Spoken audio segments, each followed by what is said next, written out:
Good morning leaders. आज हम बात करेंगे ऑब्जेक्शन हैंडलिंग सीरीज के तीसरे पार्ट की।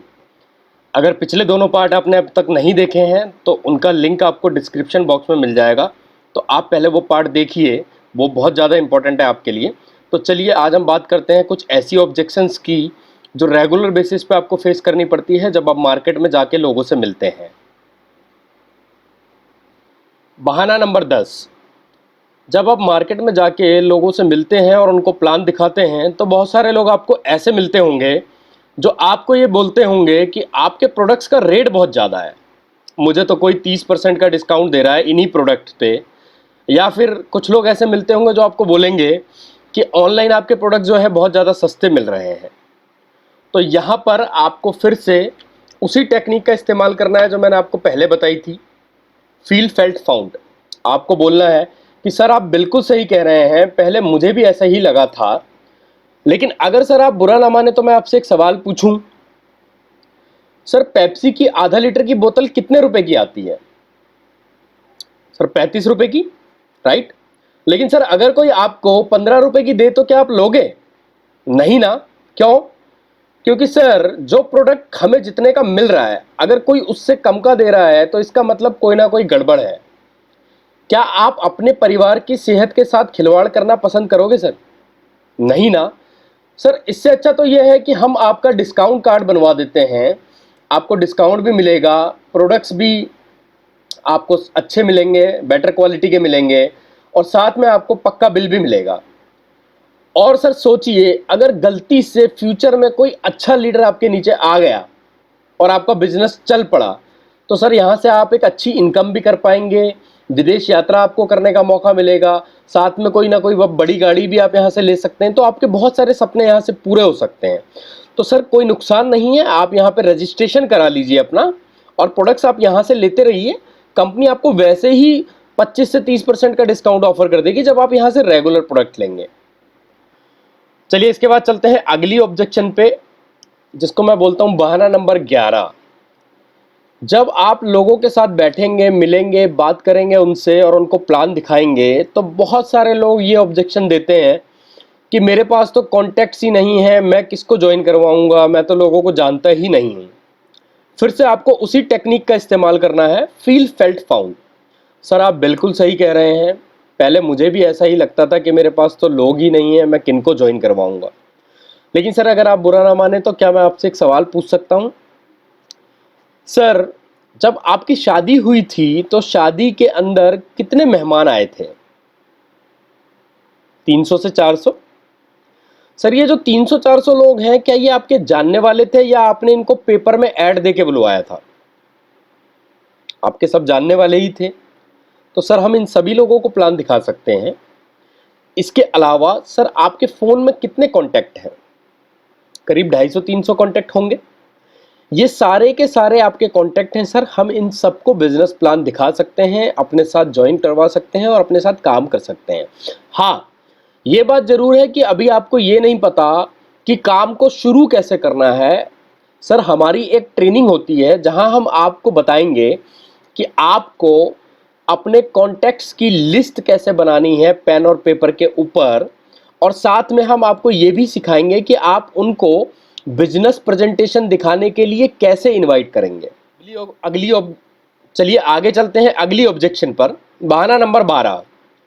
बहुत सारे लोग यहाँ पर ऐसे मिलेंगे जो आपको बोलेंगे कि अब इस कंपनी में जुड़ने का कोई फायदा नहीं है, शुरू शुरू में जो लोग यहाँ पर आए थे उन्होंने तो पैसे कमा लिए, अब कोई फायदा नहीं है, अब बिजनेस सैचुरेट हो चुका है, अब हम नहीं कमा सकते। फिर से आपको उसी टेक्निक का इस्तेमाल करना है, फील फेल्ट फाउंड।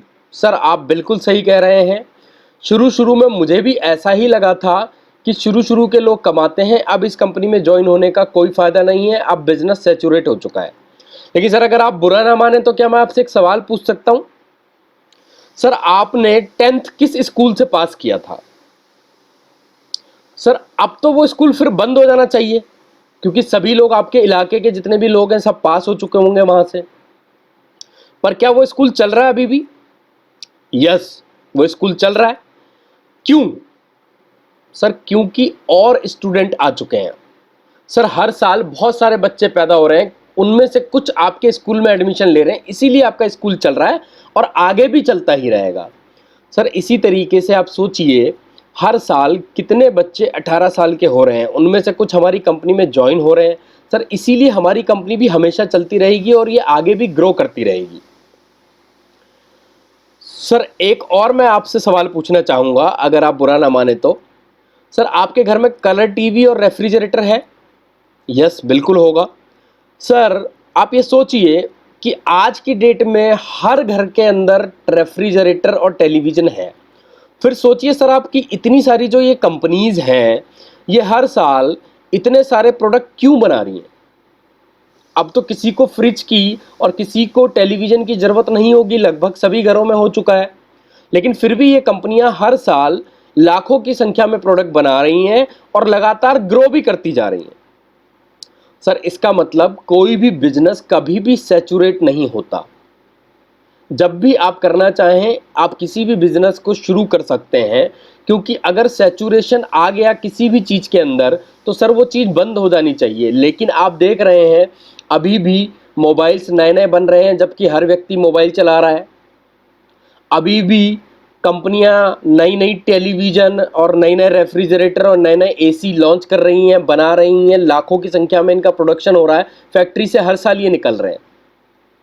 सर हर व्यक्ति अपना इंश्योरेंस करा चुका है, तो फिर इस हिसाब से इंश्योरेंस कंपनीज को भी बंद हो जाना चाहिए था। लेकिन लगातार नई कंपनियां खुल रही हैं और पुरानी वाली ग्रो कर रही हैं।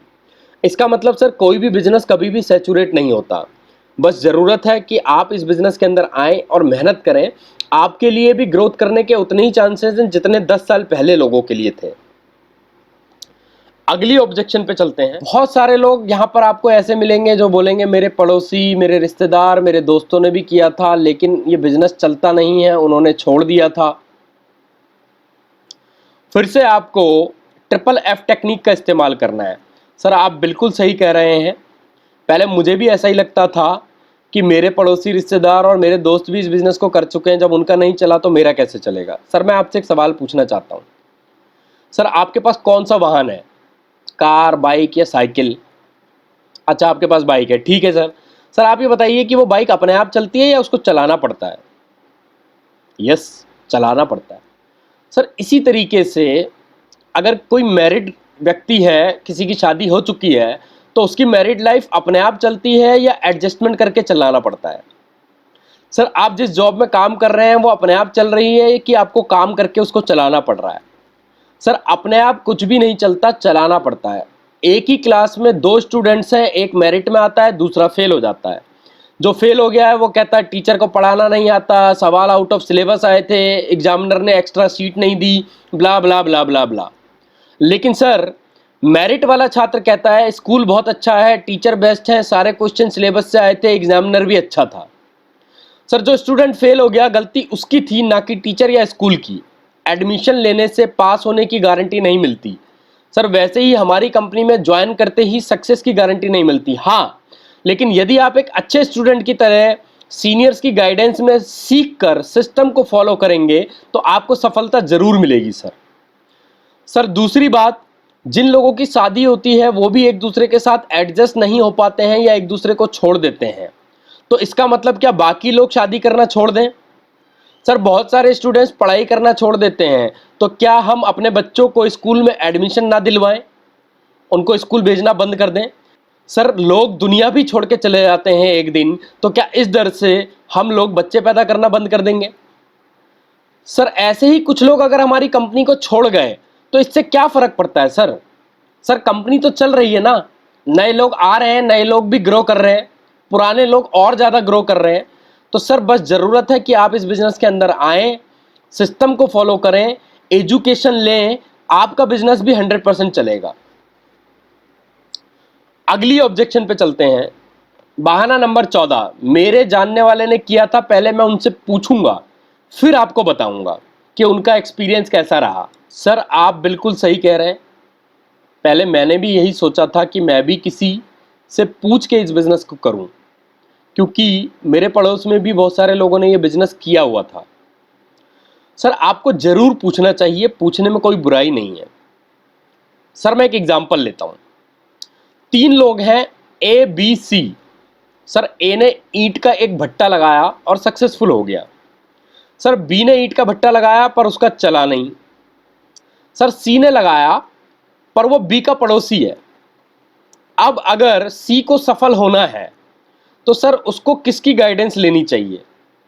ए की, जिन्होंने ईंट का भट्टा लगाया और सक्सेसफुल हो गए, या फिर बी की, जिन्होंने ईंट का भट्टा तो लगाया लेकिन उसको चला नहीं पाए?